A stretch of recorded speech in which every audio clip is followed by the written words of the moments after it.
In this tutorial, I am going to show you how to format cells in Excel, and then I will show you how to create charts from the data that I have collected. In my earlier tutorial explaining how the COUNT-IF formula works, I demonstrated how text responses from a survey can be turned into numbers. This table here is an example of the result of such a survey. My task now is to organise this table to make it presentable for a report. Then I will turn this table of data into a chart for even easier interpretation. The first formatting skill I'm going to show you is how to merge cells. Currently, the survey question responses heading is in one cell and I want to merge it over the entire table. To do this, I first have to highlight the cells I want to merge and then use the alignment and spacing option in the toolbox and click on the Merge Cells option. Next, I want to center the text in the cells.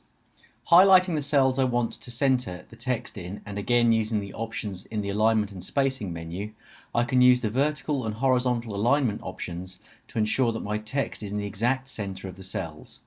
I will repeat this process for all the cells in the table. Now it is time to give the table borders so that when the sheet is printed, the cells can be seen.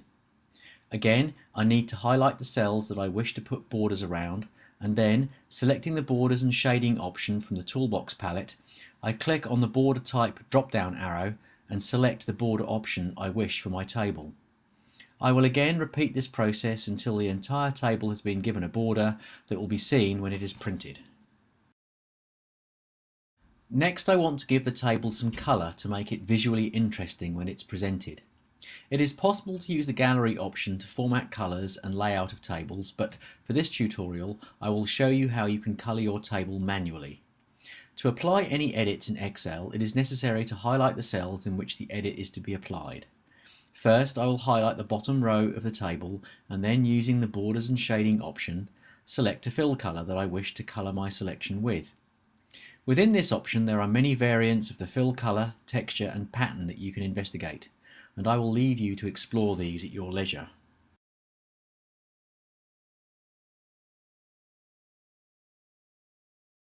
Having converted my original text-based survey responses from Excel Tutorial 2 into numbers, organised them into a table which I have just formatted, it is now time to convert the data in the table to a chart. To do this, we are going to use the Gallery tool, and when the ribbon expands to show the gallery options, I will obviously select the Charts option. In this case, our data lends itself to the bar, column or pie chart options. To create my chart, I have to highlight the entire table and then click on the chart type I require, in this case, a column chart. Within the column chart option, there are again several options to choose from. As my data is simple, I'm going to select the left-hand chart option. Once I click on my chart type choice, Excel instantly creates a chart and places it in the existing worksheet. Now we can inspect the chart and see if it meets our needs. If we look to the left, we can see that the legend for the table has too much information which repeats. I want to delete the table. So to delete my table, all I need to do is right click in the left hand corner of the table and select the clear option. This time I will select my table minus the table header and repeat my selection choices from the charts menu. When I inspect this new table, I can see that my legend is clearer and the information presented in the chart has greater clarity for my presentation. The colour scheme for my chart is the default one. I can edit all aspects of my chart should I choose to do so. I can also use the pre-built chart style options in the toolbox. But first I want to move the chart to its own worksheet. To do this, I have to right click again on the top left hand corner of the chart and select the Move option. The new window that opens offers me the options of New Sheet or Object. I need to select the New Sheet option. In the text box, I can now name my new sheet that my chart will use. Now that I have two worksheets in my workbook, I can edit their names and also change their order. You can see the worksheet tabs at the bottom of the screen. To change the name of a worksheet, you can click on the name of the worksheet twice, and once it's highlighted, delete the name and type your own choice. When you've done this, press the Enter button to make the change. You can also change the order of your worksheets by clicking and dragging the tabs into the order you desire. To do this, click and hold a tab in the white part of the tab and drag to the position you want. As you do this, you will see a black arrow indicating where your new tab will be located when you release. Now that my chart has been created, I can change any of the data in the table and the chart will be instantly updated. This is particularly useful for modelling scenarios. In effect, the chart is monitoring the selection of cells made and will change the chart accordingly. The chart selection acts like an array, as I demonstrated in the VLOOKUP tutorial from Excel Tutorial 3. You now have the skills you need to create and format a table in Excel, and then from this table create a chart and place it on its own worksheet, and finally name and reorder tabs within your workbook. For most of us, this is all we need, but for those of you who want to make their charts just so, keep watching.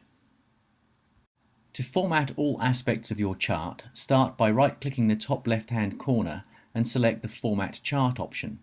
I'm going to format the background fill of my chart. I want to put a gradient on the background. I will let you investigate the picture and texture options.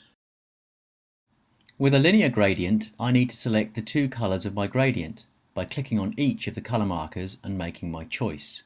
You can also determine the angle of the gradient by rotating the angle dial.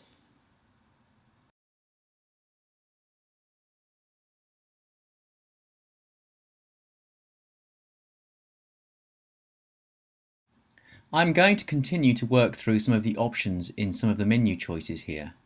Ultimately, the best way to find out what each option can offer is for you to experiment yourself. Each of us has our own aesthetic and you will quickly establish your own. My only advice is to be consistent and to not let your creativity ultimately mask the content.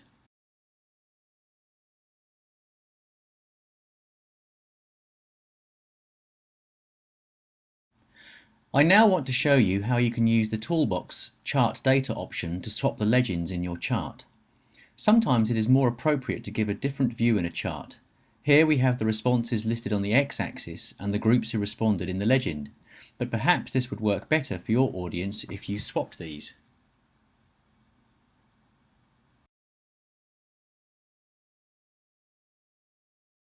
Finally, I'm going to show you how to set the font and font size for the text in your chart. Again, we use Format Chart Area option by right-clicking on the top left of the chart and from the menu options, select the last one, Font. From here, it is a simple matter for me to select my chosen font, in this case Abadi. I can then change the font colour if I wish and select the font size. Click OK and review the result. Well, that's it for this tutorial. Thanks again for watching. Don't forget to subscribe to the channel to be informed of all the new tutorials as I publish them. But in the meantime, keep practicing!